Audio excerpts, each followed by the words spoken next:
Nigeria info. We're heading straight to the big stories. The first is that the National Identity Management Commission has recorded a total of 117 million registrations for the national identity number as of February 28, 2025.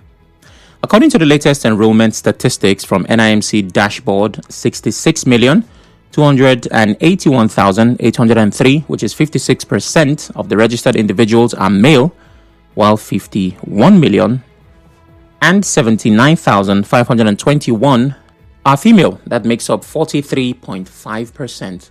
So, going by this, we have more men in Nigeria than women. No, going by those who have registered, yes. Because by the time the women declare their polling unit, 1 million unique records, the highest cumulative enrollment figure of over 12.6 million is recorded in Lagos. Regional most can occur across the north and south, the state, Elsa, Ebonyi, and Ekiti states as the three states with the least enrollment figures. And it goes on to tell us, what they have. Bayelsa 758, 416,000 males and 342,000 females. Ebonyi followed with close to 1 million registrations, and so on and so forth. So, this is data according to the NIMC. And this data is very important. It might not seem that way because we've actually played with data in Nigeria. Our population is estimated. Do you know what it means when somebody uses estimated for data? It means that they don't know the figure. But based on calculation and projection and permutation, it should be around what you have two user and one user. You have three fans trying to have a. This is as close as possible. Supposed to be as close as possible if it is properly calculated. But the idea is it is an estimation. So we don't know how many we are in Nigeria. And guess what? The estimation is based on the last census, which was conducted in 2006, which people have argued is flawed.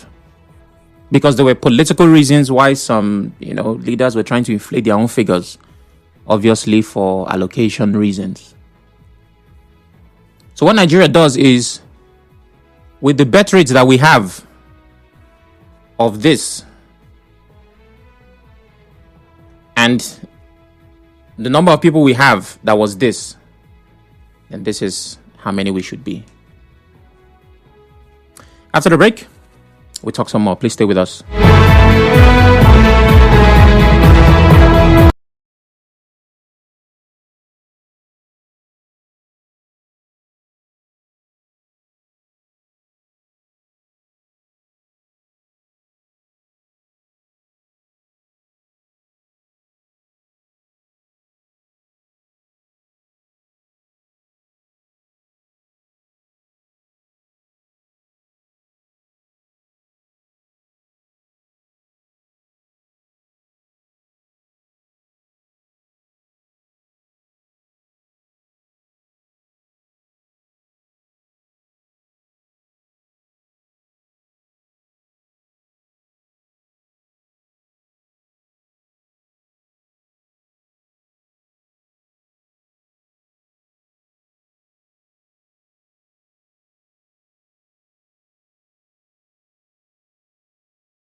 Info, Lagos and Kano lead in NIN registrations.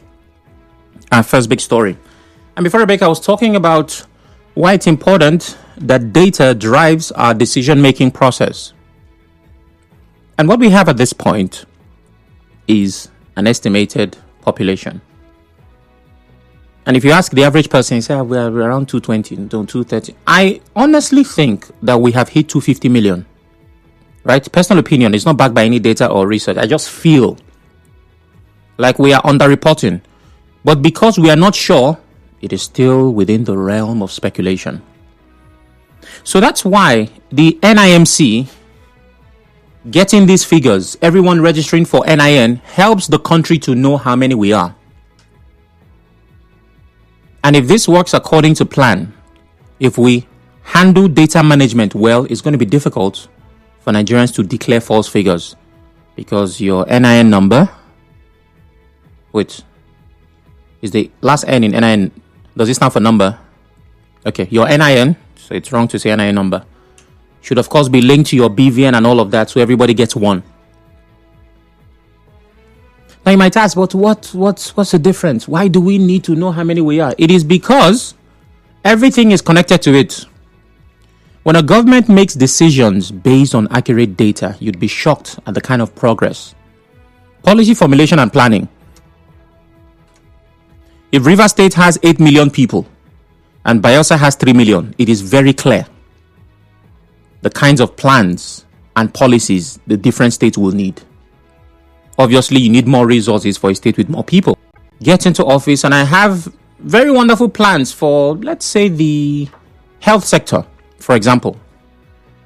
And the data that we get, accurate data, tells me that my strongest force in the state is in agriculture.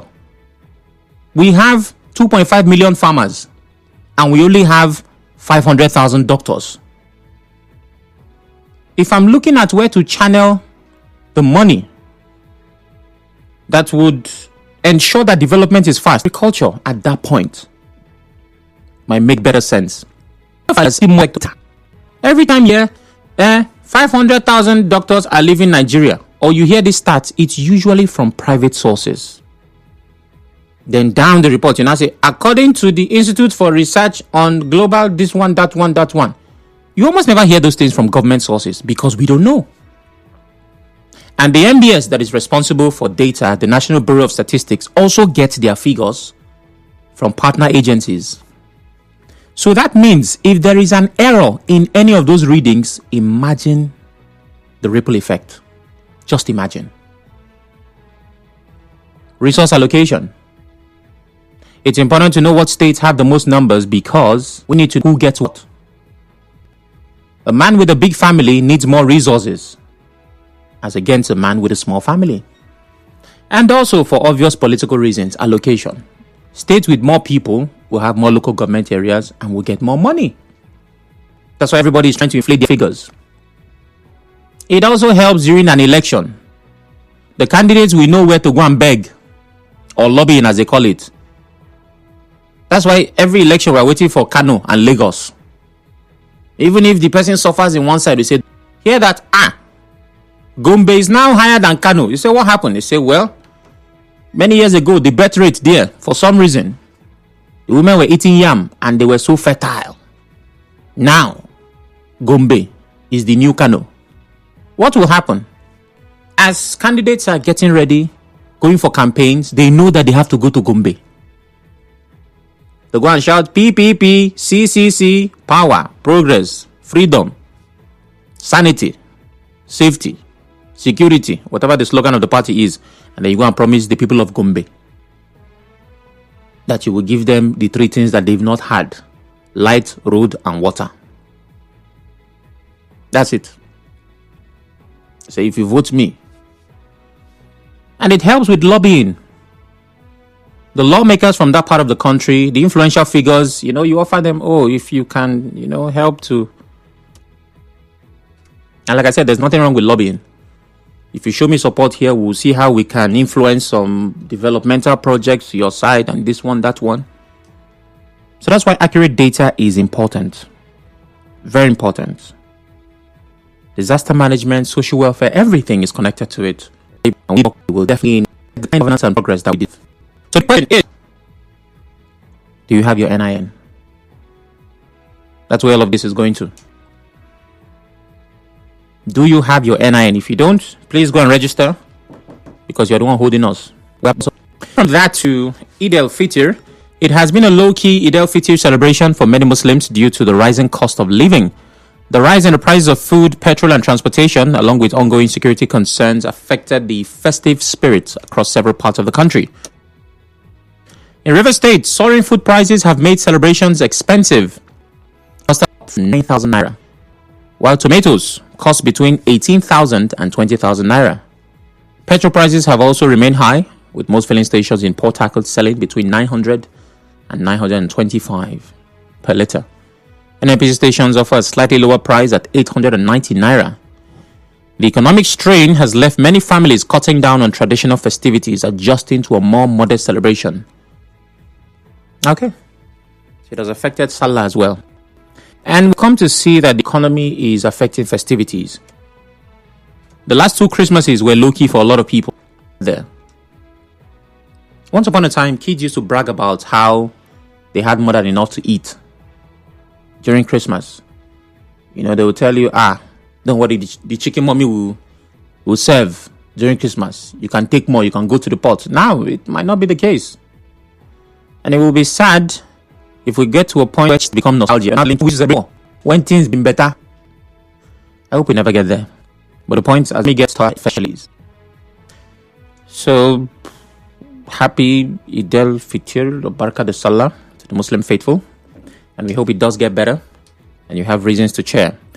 08179230002. Coming up, a UK-based Nigerian doctor caught selling Joseph. 986-416. Please start off your radio as you call. There's a funny comment that came in on WhatsApp. That's why I'm laughing. DJ is asking, Sam, please, what's the connection between crayfish and Salah? Well, we did a market survey, DJ, and we're giving you the prices of food. Is crayfish not food? When has crayfish ever been part of any festive season? DJ, I don't know how to answer that question. So let me read the entire thing, right? Where's that report? Tomatoes, crayfish. What else did I read? Fuel price. I think that's as much as I took. Crayfish finds its way into the pot. Am I overthinking it? They know they cook with crayfish again. Afternoon, Sam. If Nigerians celebrate or the handlers celebrate these figures, meaning that the federal government itself did not know the reason this data is carried out, I'm sure one of the serious reasons it was introduced was to curb insecurity, having a first-hand information to apprehend kidnappers, correct census in Nigeria, and other fraud-related issues. Is the introduction of this NIN doing all these mentioned? Kelvin Iyobu is asking. Hello, good afternoon. Yeah, Sam, good afternoon. Good afternoon. What's your name? My name is J.A. and I'm calling you from Port Harcourt town right now. Okay. Lagos and Kano leading in NINC registration. Am That's I right? Yep. If we, like you rightly analyze, if we have these figures right, I think I told us it cannot register. Later, they now said it's all commerce and all those put together. I don't know if we should create an incentive that will make us people embrace it, because those who want to even write jam, I think WAEC or something, or to have their NIN number, open account, and all those put together.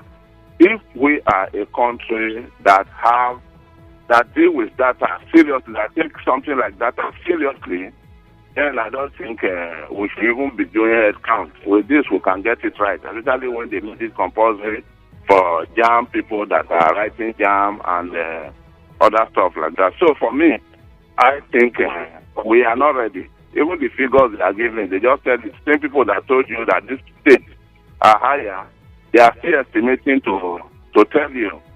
Sam, I don't know if you have a driver's license. If you go there to renew your driver's license, are you aware that you have to pass through? You have done your driver's license, so it expired, and you want to renew. You have to pass through the same process again that you did as if you're doing the new one.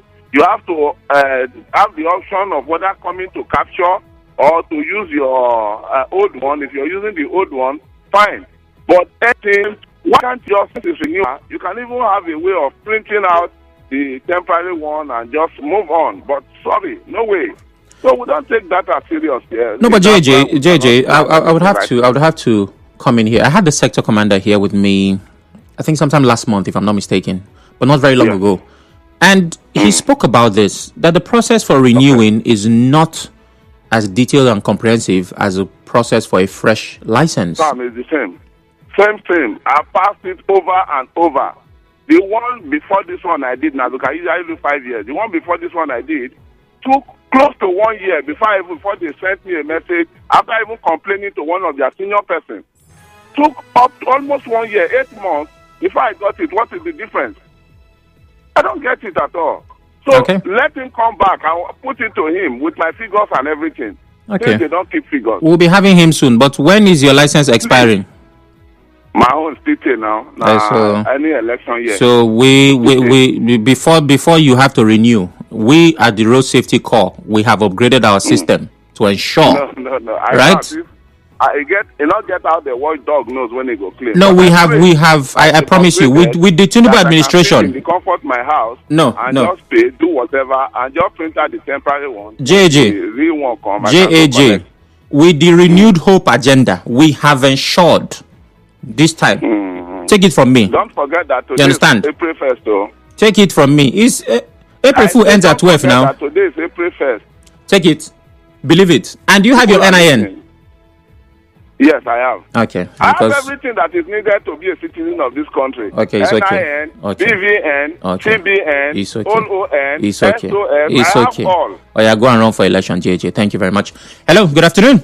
Good afternoon, Mr. Sam. Good afternoon. What's your name? Yeah, my name is Chimadika. I'm calling from Mokuta. All right, go ahead.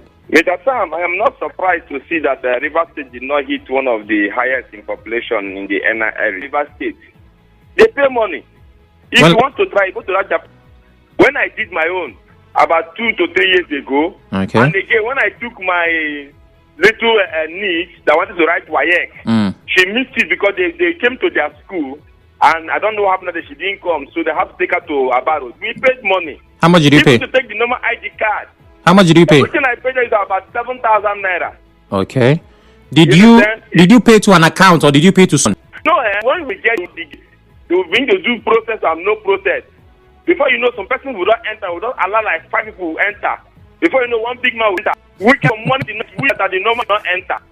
So now you have to call somebody from there. They will not take you to one side. You pay money and write your name. Then later they will come and call you. Even when we went to take even the temporary one step, I still have to pay money again. I struggled myself into the compound. Then who attend to me was the problem now. You have entered. I attend to your that's what they told me. And nobody told me to go outside again and begin to make negotiation from the outside. Okay. So the thing is not something like if you go to other states that do something more than our own state, allegedly, for even language, you will understand that the way they do things, you know, it is there. Because any public thing, you take a state, it's fair and liberal state. Okay. Because everything. All right. My name is Padike for Mokuta. Friends collectively hate the NIMC. But when these complaints come up and you talk to those in authority,